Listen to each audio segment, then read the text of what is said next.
Bulan puasa ni kalau teringin nak makan kuih yang manis-manis, tuan-tuan dan puan-puan boleh cuba buat kuih sagu ros. Bahan-bahan diringkas saja tapi sangatlah sedap. Caranya mudah saja. Kita perlukan 4 cawan air, 3 sudu besar pati sirap ros dan juga 2 helai daun pandan.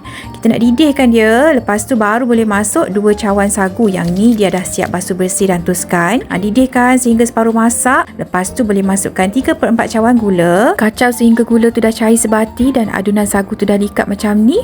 Lepas tu boleh masukkan dekat dalam loyang. Loyang ni make sure sabukan minyak dulu sebab tak nak bagi dia melekat. Kita nak kukuskan kuih sagu ni dalam 15 hingga 20 minit macam tu. Next ambil sebiji kelapa parut, perasakan dengan sedikit garam cukup rasa, gaul rata. Lepas tu potongkan kuih sagu kita yang dah siap kukus tadi. Tapi sejukkanlah dulu. Melecur pula karang potong panas-panas kan. Dah siap potong, bolehlah gaulkan dengan kelapa parut kita tadi. Gaul-gaulkan rata. Siap. Sedap sangat makan sejuk-sejuk. Memori sungguh lah kuih ni. Dan bulan Ramadan dulu mak buatkan, sekarang dah besar panjang buatlah sendiri ya. Sesuai untuk jualan berbuka dan juga murih. Senang je buat dia. Jangan lupa cuba tau. Bye-bye.